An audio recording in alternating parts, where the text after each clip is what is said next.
신앙 고백 함께 하시겠습니다. 나는 전능하신 아버지 하나님 천지의 창조주를 믿습니다. 나는 그의 유일하신 아들 우리 주 예수 그리스도를 믿습니다.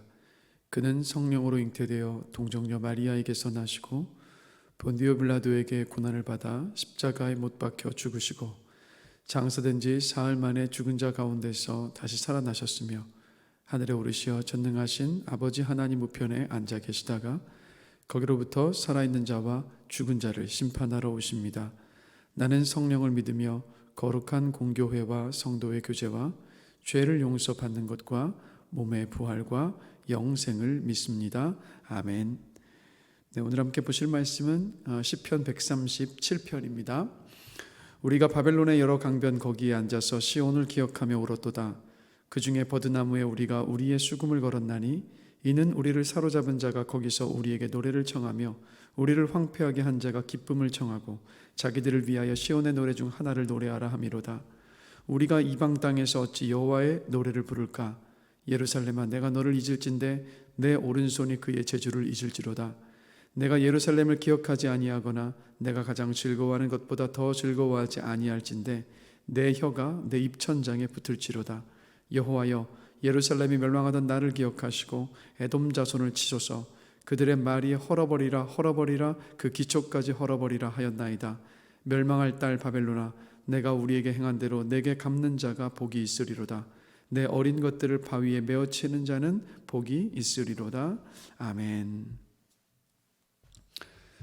이 시편 137편은 읽어보셔서 느끼시는 대로 바로 탄식시입니다. 탄식하고 있는 시인데요. 시인은 기원전 538년에 바벨론의 1차 포로로 잡혀갔습니다. 그래서 포로로 잡혀간 이스라엘 백성들이 바벨론 강가에 모여서 예루살렘 성전을 생각하면서 울고 있었습니다. 슬픔과 비통함에 쌓여 있었겠죠.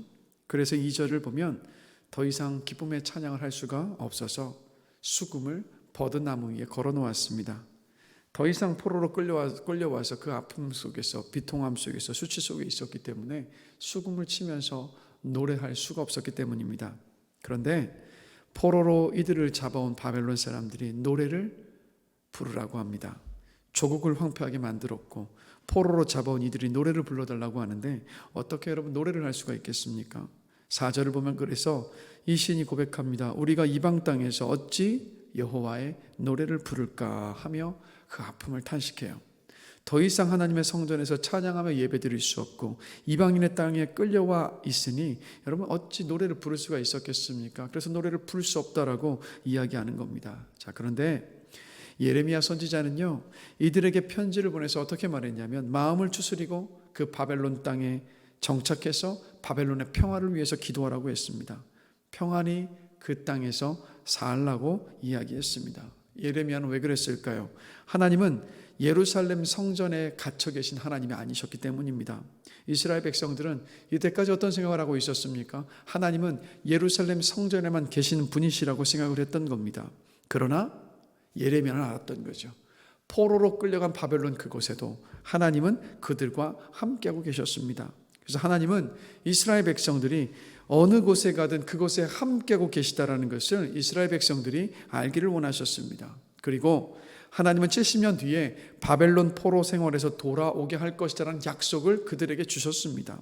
즉 하나님의 약속을 신뢰하면서 바벨론 땅에서 하나님을 신뢰하면서 그때를, 약속이 이루어지는 그때를 기다리기를 원하셨기 때문에 그래서 예레미야를 통해서 그렇게 말씀을 하셨던 겁니다. 그래서 그 탄식의 노래를 부를 수 없는 그곳에 멈춰 있을 것이 아니라 이스라엘 백성들은요, 다시 그곳에서 하나님을 의지하고 붙들고 서 있어야만 했습니다. 똑같이 여러분, 십자가에서 못 박혀 물과 피를 다 쏟으신 예수님이요, 돌아가신 지 3일 만에 부활하셨습니다.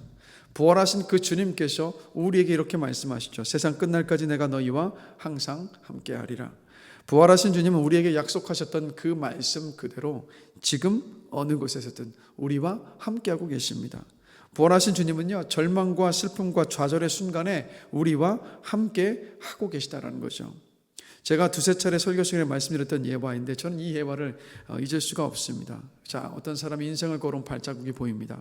근데 행복할 때 보니까 발자국이 2개가 나 있습니다. 하나는 자신의 발자국이었고 나란히 서 있는 그 또 하나의 발자국은 바로 예수님의 발자국이었습니다.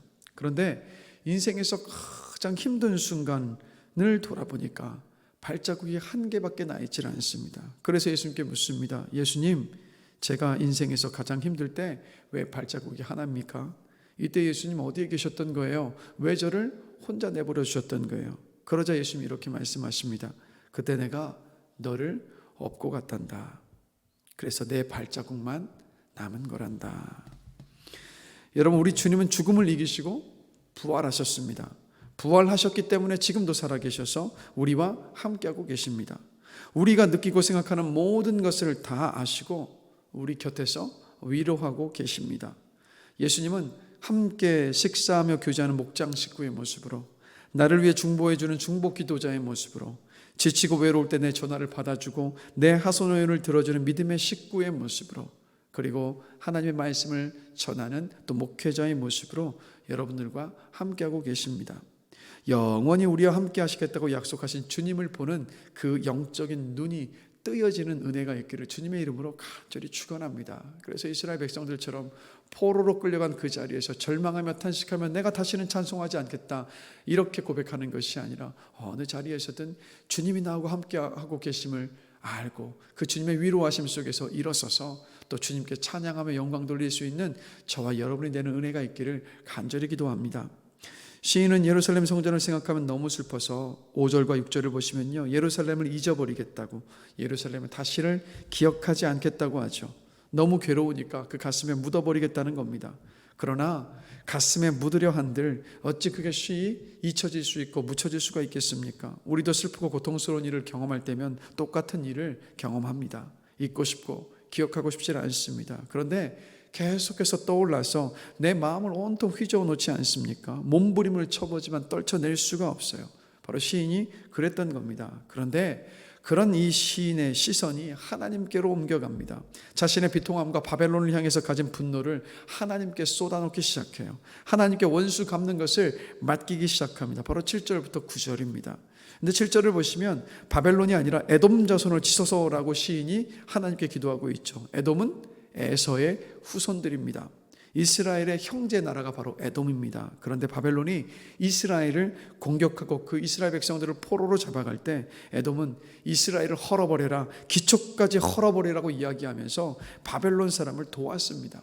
여러분, 형제에게 배신을 당했으니까 얼마나 아프고 분노가 끓어오르겠습니까? 그래서 하나님께 에돔을 치소서라고 이 시인이 하나님께 그 원수 갚는 것을 맡기고 있는 거예요. 그리고 8절에서 9절을 보면 바벨론의 심판과 멸망을 하나님께 구하고 있습니다. 그런데 9절을 보시면요, 얼마나 혹독한 저주를 하고 있던지, 아이들이 없는 그 저주를 하고 있죠. 아이들이 없다는 것은 무슨 뜻입니까? 미래가 없다는 의미예요. 그리고 아이들까지 죽임을 당하는 것은 가장 잔혹한 전쟁의 모습이지 않습니까? 그렇게 철저하게 심판하여 달라고, 바벨론을 심판해 달라고 하나님께 맡기고 구하고 있는 겁니다. 여러분, 이 시인처럼 우리들도 똑같이요, 하나님 아버지 앞에 우리의 모든 것을 쏟아낼 수 있습니다. 하나님 앞에 정직하고 진실하게 서야 돼요. 솔직하게 우리의 모든 것들을 다 기도로 아뢰야만 합니다. 하나님은 그런 우리의 기도를 기뻐하십니다. 그리고 기도를 들으시는 하나님은 그냥 계시지 않으십니다. 하나님은 이 시인의 기도를 들으셨습니다. 이스라엘 백성들의 기도를 들으시고 70년 뒤에 바벨론 포로에서 돌아오게 하셨습니다. 그리고 바벨론은 페르시아를 통해서 심판을 하셨습니다. 여러분, 암흑 같은 인생의 고난의 때에 하나님께 맡기면 죽음을 이기시고 부활하신 주님께서 반드시 우리의 어둠을 거두어 가십니다. 탄식을 감사로 바꾸시고 절망을 소망으로 바꾸시고 괴로움을 기쁨의 고백으로 반드시 바꾸십니다. 죽음을 이기시고 부활하신 예수님은요, 우리에게 무엇을 약속하고 계시냐면 바로 승리를 약속하십니다. 죽음을 이기신 주님께 감당치 못할 문제가 어디에 있겠습니까? 주님께 맡기면 주님의 때 반드시 부활의 영광을 저와 여러분에게 주십니다. 우리가 주일 예배 때마다 하는 그 고백을 여러분 늘 기억하십시오. 하나님은 실수하지 않으십니다. 하나님의 타이밍은 완벽합니다. 그리고 부활하신 그 주님은 언제고 내 편이시고 나와 함께하고 계십니다. 이 믿음으로 하나님께 모든 것을 맡기며 기도하는 시간이기를 원합니다. 그리고 무엇보다도 저와 여러분들의 영적인 눈이 뜨여져서 언제나 나와 함께하고 계신 그 하나님을 보며 그 하나님과 함께 걸어가는 인생이 되기를 주님의 이름으로 축복합니다. 잠시 기도하겠습니다. 하나님 아버지, 우리 주님은 죽음을 이기시고 부활하셨습니다. 부활하셨기 때문에 주님께서 우리에게 주셨던 그 약속, 세상 끝날까지 내가 너희와 항상 함께하리라는 그 약속을 지금도 신실하게 지키고 계심을 믿습니다.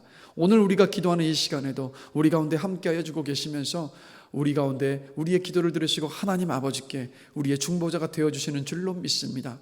우리가 이 시간 기도함으로 나아갈 때 하나님 아버지 앞에 모든 것 다 쏟아내며 진실되게 기도하는 시간으로 인도하여 주시옵소서. 그 기도 속에서 주님께 소망 두게 하여 주시고 주님의 깊은 위로 속에 회복되고 일어설 수 있는 시간으로 주님 역사하여 주시옵소서. 감사합니다. 예수 그리스도의 이름으로 기도드렸습니다. 아멘. 하늘에 계신 우리 아버지, 아버지의 이름을 거룩하게 하시며 아버지의 나라가 오게 하시며 아버지의 뜻이 하늘에서와 같이 땅에서도 이루어지게 하소서. 오늘 우리에게 일용할 양식을 주시고 우리가 우리에게 잘못한 사람을 용서하여 준 것 같이 우리 죄를 용서하여 주시고 우리를 시험에 빠지지 않게 하시고 악에서 구하소서. 나라와 권능과 영광이 영원히 아버지의 것입니다. 아멘.